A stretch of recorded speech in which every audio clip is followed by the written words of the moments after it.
Depois do regresso ao trabalho, segue-se o regresso às aulas. Yeah! Pronto, mais ou menos. Entre Aona-Ona-10, cirumbas, macaquinhos do chinês, aulas e TPCs, está aí mais um ano letivo.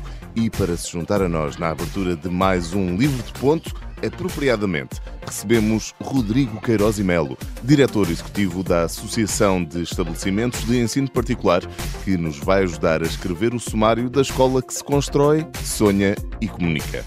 Escola e livros andam de mãos dadas, mas neste brainstorming falamos de outros livros, aqueles que contam histórias bem contadas e cujas vendas têm andado bem animadas.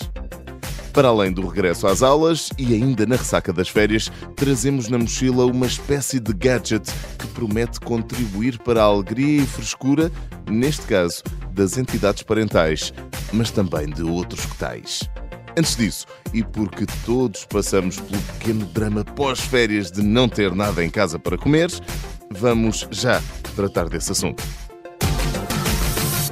Depois dos grelhados ao ar livre, dos dias quentes passados à beira-mar, é hora de voltar à nossa casa. A partir de quinta-feira, encha a despensa sem esvaziar a carteira. Encha a despensa sem esvaziar a carteira. É este o conceito transformado em call to action da campanha publicitária pós-férias que o Lidl está a comunicar.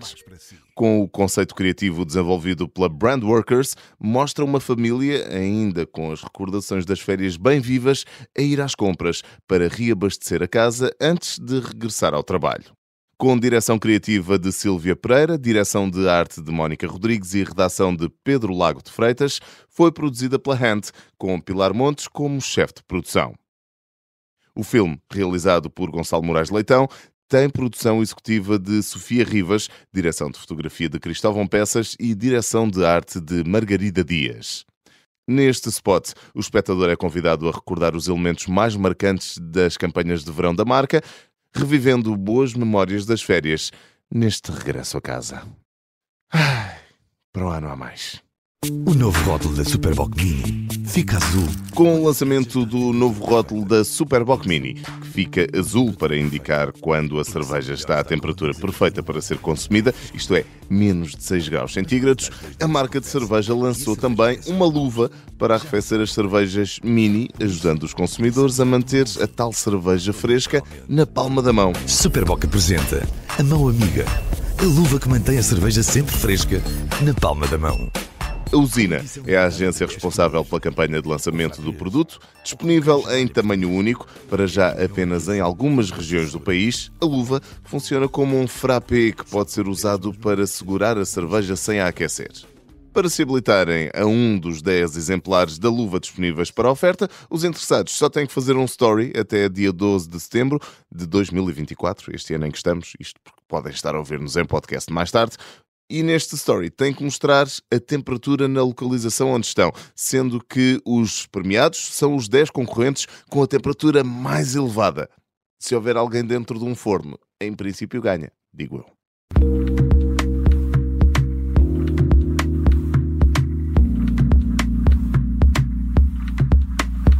Nesta edição do Brainstorming e em plena época de regresso às aulas, temos o prazer de conversar com Rodrigo Queiroz e Melo, é diretor executivo da AEP, a Associação de Estabelecimentos de Ensino Particular. Rodrigo, muito bem-vindo aqui ao Brainstorming. Estamos em setembro, como já disse, é o mês que marca o regresso às aulas. Por isso diria que antes de começarmos a falar acerca da AEP e também da importância de compreendermos o papel da associação, quero perceber o que é que faz esta associação e como é que funciona a vossa relação entre as escolas públicas e privadas. Bem, bom dia. Muito obrigado por quererem conhecer melhor esta ideia que é a AEP. Sim. E a AEP é uma... Nós somos vendedores de uma ideia. Ok. Eu acho que é o que melhor nos distingue. A AEP é uma associação, no fundo é uma associação, como tantas outras, que é formada, os nossos membros são as escolas privadas em Portugal, todo o tipo de escolas. Temos escolas de música, escolas de ensino especial, escolas de ensino geral, a escola islâmica, que há uma em Portugal, escolas estrangeiras, escolas católicas, escolas não católicas. Portanto, somos um grande, num sentido positivo, um grande saco de gatos, uma grande diversidade. Não, era isso que eu estava a pensar. Existe uma linha condutora que une estes estabelecimentos, que é o facto de serem estabelecimentos particulares, mas aí dentro há uma grande diversidade, não é? Enorme, enorme. E sabes, o nosso lema e o nosso logo têm já muito mais de 20 anos, mas nunca os conseguimos alterar, porque são tão bons e definem-nos tão bem. E o nosso lema é: a nossa riqueza está na nossa diversidade. E o logo são assim muitas cores e muitas figuras geométricas diferentes. E nós surgimos logo após a Revolução, em 74, começou a haver reuniões, e festejamos este ano 50 anos, como uma plataforma de defesa da ideia do ensino privado. E, portanto, desta ideia de qualquer pessoa que tiver uma abordagem pedagógica, um conceito para a educação, pode oferecer esta educação, e quem quer segue este projeto. E, portanto, nós surgimos como uma plataforma de defesa desta ideia, de garantia nos tempos revolucionários de que esta ideia se mantinha para o futuro. Para nós, hoje em dia, é muito evidente que o ensino privado está aí, quem quiser pode escolher e tal. É também uma garantia de diversidade? É uma garantia de diversidade do país, é uma garantia de diversidade social, e foi sempre muito nessa linha que o ensino privado foi defendido. É bom para toda a gente que haja ofertas diferentes, diferentes perspectivas, diferentes modos de pensar. E por isso nós somos, no fundo, uma plataforma que defende a diferença.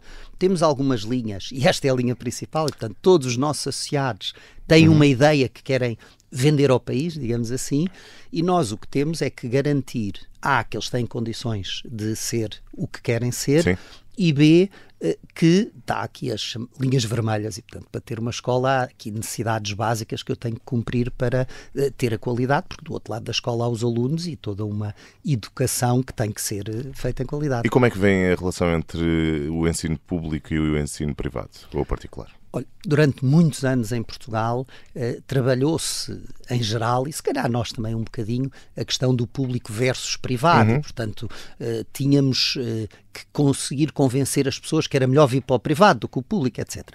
Eu diria que nos últimos 15 ou 20 anos, isso felizmente ultrapassou-se, essa dicotomia, ou pelo menos procuramos que se ultrapasse, e temos vindo, já é a quarta vez que organizamos em conjunto com as associações dos diretores de escolas públicas o Congresso das Escolas, uma coisa que chamamos Congresso das Escolas, que é juntamos-nos todos. Durante 2 dias estamos todos a discutir coisas que interessam às escolas. Até porque a convergência está na gênese, segundo aquilo que me está a dizer, a convergência está na gênese da AEP, não é?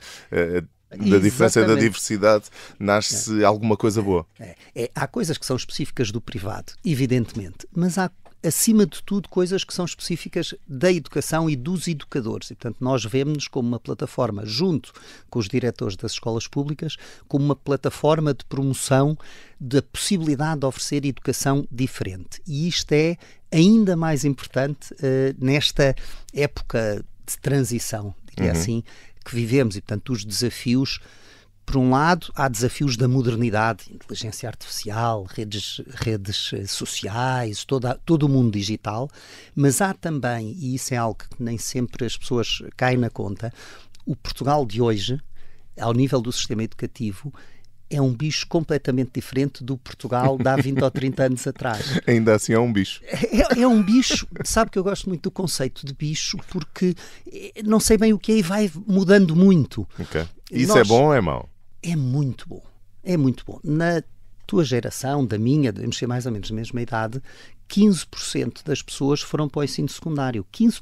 Portanto, repara que isto é de baixa qualificação, sim, da população. Sim. Hoje em dia estão 100%. Portanto, o sistema educativo, que cresceu muito, anos 70, anos 80, anos 90, nós queríamos muito que toda a gente fosse para a escola, mas não tínhamos professores. Então é natural que haja dores de crescimento também. É naturalíssimo. Okay. E, acima de tudo, eu penso que estamos num fim de ciclo, porque o sistema educativo que criámos para dar resposta às necessidades de Portugal dos anos 70, 80, 90, que era um sistema educativo muito industrial, porque nós não tínhamos licenciados para pôr nas escolas, por isso é que tínhamos malta do secundário a ir dar aulas no ano seguinte no secundário. Exato. E, portanto, a ideia é, tens aqui o currículo IKEA, com estas instruções, os muito qualificados e das ciências da educação estão no Ministério a escrever manuais e a escrever regras, e tu follow the rules, não penses, é isto, dá a matéria e segue. E isto foi muito importante, Claro. só que acabou. E, portanto, hoje eu acho que a dor de crescimento maior, no público e no privado, eu diria que no privado, porque há incentivos diferentes e formas de estar diferente, nota-se, talvez sejamos um bocadinho mais depressa a ultrapassar, é que temos que dizer aos nossos professores, isso acabou. Tu agora não tens que seguir, tu agora tens que pensar, tens que criar, tens de trabalhar em equipa, já não é a tua turma e o teu currículo e a tua matéria, já é um bicho diferente. Bem, Rodrigo, eu acho que esta conversa poderia durar horas. Estou aqui a olhar para a estrutura de conversa que tínhamos definido. Ainda há tanto para falar. Acho que vai ser muito complicado mantermos aqui o tempo, mas vou tentar. Temos que seguir em frente, até porque quero falar sobre algo que todos os anos é um bocadinho controverso, mas que acaba também por ser importante para as escolas, imagino eu. O ranking das escolas. Como é que a AEP vê este ranking? E há uma receita mágica para ditar o sucesso das escolas, ou há pontos-chave que podem ser utilizados para melhorar? Nós temos, mesmo dentro da associação, Viva a Diversidade, posições muito diferentes e pessoas que acham que isto não faz sentido nenhum, pessoas que acham que isto faz todo sentido, mas há um ponto onde estamos todos de acordo. É fundamental haver indicadores objetivos sobre o desempenho dos alunos, sobre o que acontece no sistema educativo. Se as escolas podem ou não ser comparáveis, isso já é outra discussão. Depois, não é? o que se faz, exatamente, o que se faz com os dados é outra coisa. Sabe que há um dos nossos presidentes antigos teve uma conversa muito interessante sobre esta questão da liberdade de educação, na altura com o Dr. Álvaro Cunhal. E num jantar, que foi num contexto muito diferente, mas que estavam a discutir a questão da liberdade de educação, e é evidente que isto estou a ultra simplificar, mas a ideia que o Dr. Álvaro Cunhal transmitiu a este dirigente da AEP foi: eu também sou pela liberdade de escolha e tudo mais. Os portugueses não estão ainda capacitados para poder escolher bem. E o problema dos rankings, ou a questão que achamos curioso nos rankings é: todos achamos que é importante haver responsabilidade e perceber se os alunos aprendem ou não, mas depois temos muito medo do que as pessoas façam com a informação. Okay. E isto é um paternalismo que nos parece nos dias de hoje inaceitável. Portanto, os rankings estão aí e é o que as pessoas fazem com a informação e cada um fará o que entender mais adequado. É preciso que haja informação. Mas as próprias condições de ensino limitam ou influenciam bastante, pelo menos de acordo com o senso comum, depois os resultados desses rankings. E também, talvez, nessa linha, uma das posições da AEP é que o Governo deveria dar às escolas públicas condições parecidas às dos privados. Que condições seriam essas? Bom, eu vou-lhe dizer as condições, mas e também às privadas, em algumas dimensões, condições parecidas com as públicas. Ou seja, uma maior equidade. Nós achamos é que deve haver uma maior equidade e equilíbrio em que ambos os setores podem ter algo que o outro tem que é melhor. Portanto, do lado das escolas públicas, parece-nos muito difícil ter um projeto educativo de qualidade nos dias de hoje, em que começamos a olhar muito para além da matéria. É muito difícil se eu não posso escolher a minha equipa docente. Portanto, esta questão dos docentes serem colocados nas escolas públicas por um algoritmo central é um absurdo. Aliás, é uma especificidade portuguesa que mais nenhum país da Europa tem, e os nossos parceiros, quando conversamos, mesmo os das escolas públicas europeias, dizem: o quê? Portanto, o diretor, a escola não tem nada, e portanto é alguém que lá aparece de paraquedas. Portanto, isto é impossível ter um projeto educativo desta maneira. E aproveito a conversa, eu estou numa escola superior de educação.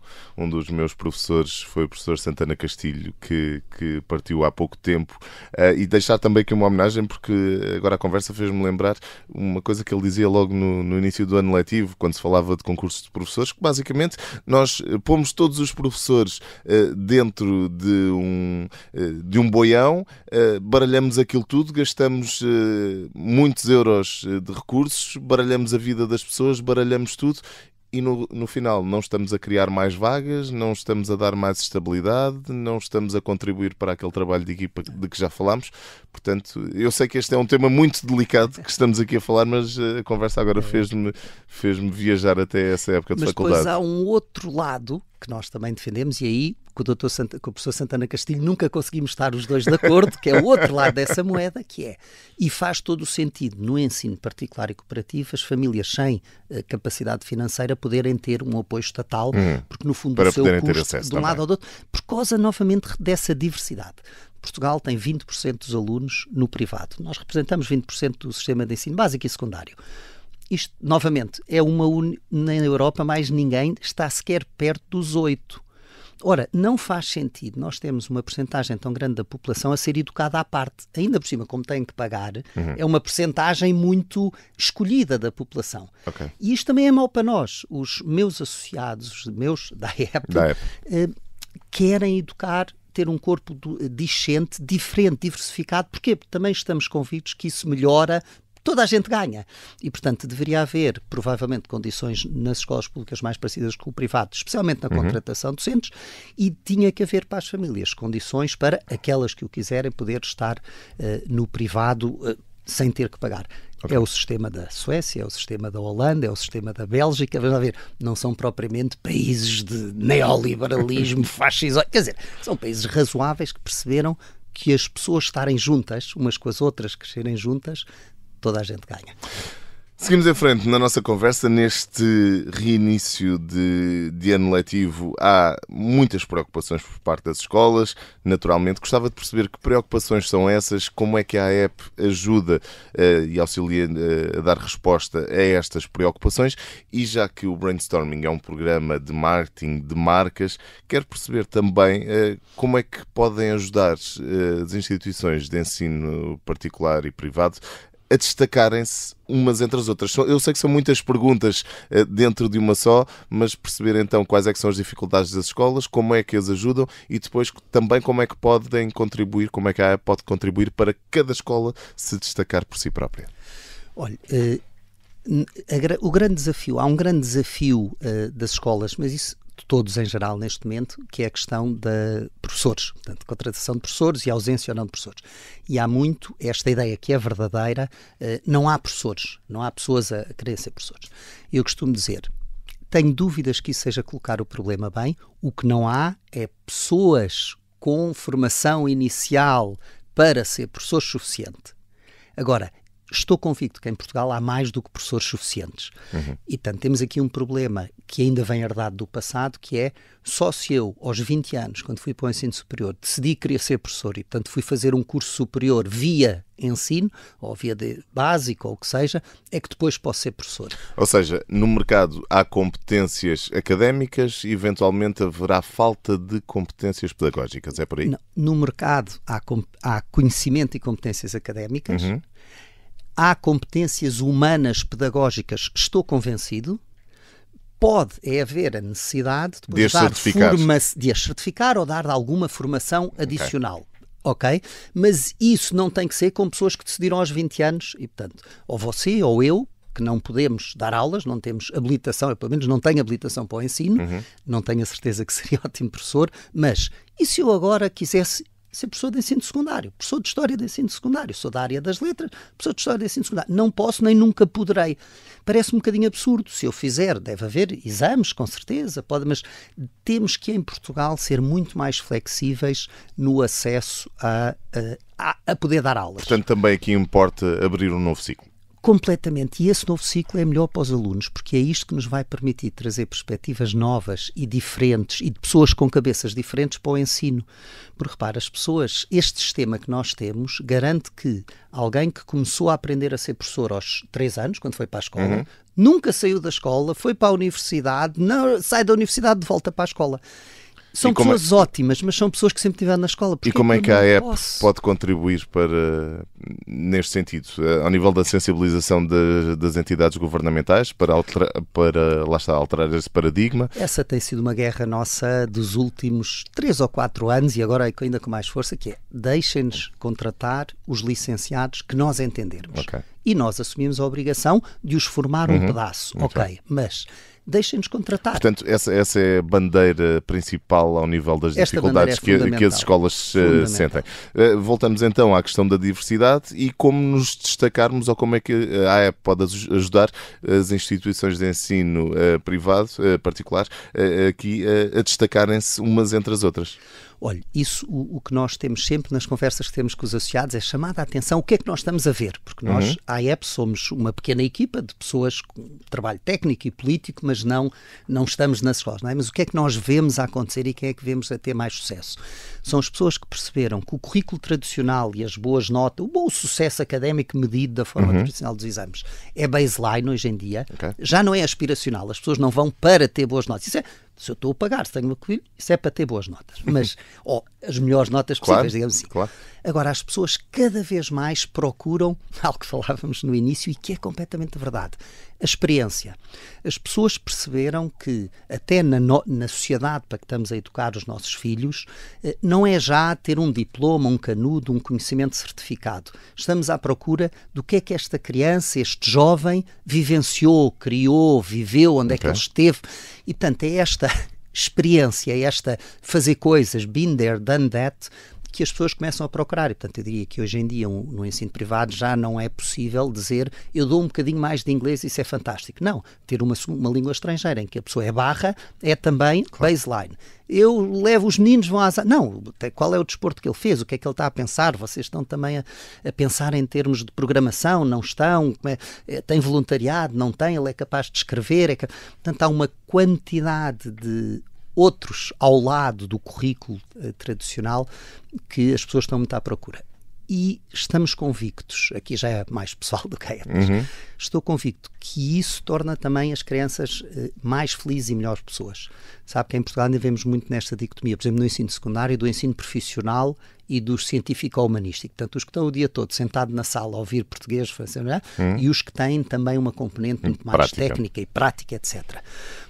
Temos um sonho, muitos de nós na AEP, que é, mas porquê é que não se pode juntar os dois? Porquê é que o ensino secundário mais chique, digamos assim, tem que ser horrível para os alunos? Estar um dia inteiro a ouvir isso não faz sentido. Como é que nós e ainda há conseguimos... um pouco aquele estigma de que perdura já há muitos anos, que é quem vai para o ensino técnico ou profissional depois já não pode ir para o ensino superior quando isso está completamente desfasado da realidade. É verdade, é verdade. E felizmente cada vez há mais pessoas a irem para o ensino superior e para cursos de engenharia ou disto, vindos do ensino profissional. Vai demorar algum tempo, não é? Mas eu espero que à medida que as famílias vão vendo o primo, o filho deste, o filho daquele, que foi feliz no secundário e foi para um curso de ensino superior que queria, vão começando a perceber que há outras. A diversidade é boa. Um dos objetivos do brainstorming é ensinar a pescar em vez de dar o peixe, mas agora aqui vou, mantendo aqui na temática piscícola, Rodrigo, vou convidá-lo a vender o peixe da AEP. Quais são as vantagens de ser associado da AEP, das escolas serem associadas da AEP, das instituições de ensino? Olha, a grande vantagem é que os associados da AEP, os diretores pedagógicos, os representantes das entidades titulares, podem, todos os dias, sempre que têm uma dúvida, uma inquietude, uma ansiedade, seja jurídica, por contratações e pessoal, seja pedagógica, se possa ou não fazer aquilo, seja só para trocar umas bolas e perceber o que se anda a fazer, agarram no telefone, ligam para a AEP e uma de 4 ou 5 pessoas que lá estão vão atendê-lo e ajudá-lo a pensar. E, portanto, nós ajudamos a dar informação. E depois há aqui um ponto fundamental. A AEP, ao longo de muitos anos, e eu diria que especialmente desde 2013, teve uma intervenção com diversos governos muito grandes na produção legislativa do país. Portanto, os diplomas fundamentais da educação em Portugal tiveram a participação ativa da AEP, o que faz com que tenhamos muita facilidade aos nossos associados, cada vez que há uma dúvida, mas eu posso oferecer mais isto ou mais aquilo, ou posso fazer isto com o programa ou não posso, agarram no telefone e nós explicamos se pode ou não pode e porquê. E para além desse trabalho diário, há projetos específicos que a AEP esteja a desenvolver ou que já tenha desenvolvido? Quais deles é que gostaria de assinalar? Olha, ou qual deles é que te destacava, se só pudesse escolher um? É tão difícil por causa dessa enorme diversidade, está a ver? O que nós temos como associação, temos tido a capacidade é de ver um bocadinho à frente do tempo. Portanto, a avaliação de desempenho, por exemplo, que é algo que no público se falou com a ministra Maria de Lourdes Rodrigues, 2008, nessa altura a AEP já tinha, há 3 anos atrás um projeto com uma consultora de recursos humanos e tínhamos um modelo que negociámos com os sindicatos para o nosso contrato coletivo de trabalho. Portanto, já se fazia a avaliação de desempenho docente. Está a ser aplicado, portanto, esse modelo de... Quem quer. Essa é a enorme vantagem. E há muitos colégios que sim, há muitos que não, mas está aí. Também agora esta questão que se fala muito da autonomia e flexibilidade curricular. Em 2013 fomos os primeiros, e foi uma luta política forte, mas onde dissemos, deixem as escolas fazer o que quiserem. Deem-nos 25%, ou seja, há 25% do tempo a escola faz o que quiser. Epá, não. Foi considerado um disparate. Bem, em 2018 o secretário de Estado, João Costa, pôs isso na lei para todo o país. Portanto, temos tido... E há projetos piloto mesmo na escola pública que estão a funcionar nesse sentido também. Porque demos o primeiro passo. Claro. Eu acho que a AEP, como associação, o setor como um todo tem tido as lideranças, a capacidade de ver um bocadinho à frente. E eu diria que vamos ouvir falar muito em breve da AEP e de inteligência artificial na educação, e penso que vai ser algo também muito disruptivo e muito interessante. Deixamos então essa ponta do véu levantada para uma futura conversa. Rodrigo, já estamos mesmo a terminar o nosso tempo, mas não terminamos nunca as conversas do Brainstorming sem fazermos um desafio aos nossos convidados. Muitos deles dizem que é a pergunta mais difícil. Qual é a música que associaria à AEP e porquê? Olha, o Flight of the Bumblebee, que é um trechozinho do Nikolai Korsakov, numa das suas óperas, e porque isso é a AEP, aquele... Quer dizer, nós o que andamos somos uma abelhinha polinizadora de ideias que andamos por aí que nem loucos a tentar criar movimento. Depois o sistema, às vezes vem, às vezes não vem, mas eu acho que é muito essa a nossa função, é criar movimento, criar nervosismo, pôr as pessoas a pensar fora da caixa, e portanto eu acho, Flight of the Bumblebee somos nós. Rodrigo Queiroz e Melo, diretor executivo da AEP, muito obrigado por ter vindo ao Brainstorming e até breve. Muito obrigado.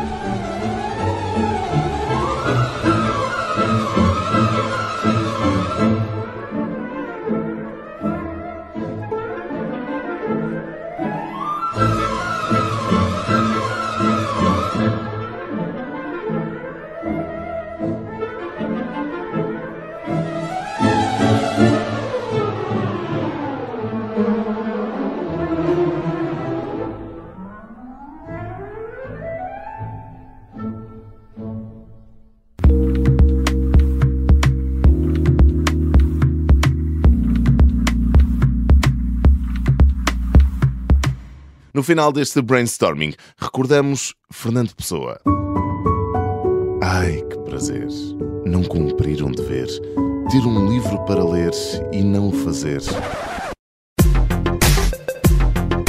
Ora, parece que no último ano não é isso que tem estado a acontecer. Pelos dados apresentados pelo estudo Mercado do Livro, Hábitos de Compra e Leitura em Portugal, da Associação Portuguesa de Editores e Livreiros, aparentemente quem tem um livro acaba mesmo por chegar a lê-lo, gosta e repete a experiência. Assim, o mercado editorial português registrou um crescimento de 7% em 2023, com um volume total de vendas de 187 milhões de euros.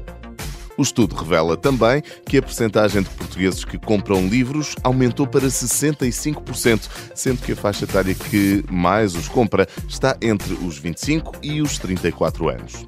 Também interessante é o facto do papel continuar a ser o formato preferido de 93% dos portugueses, embora 17% admita também ler livros em formato digital.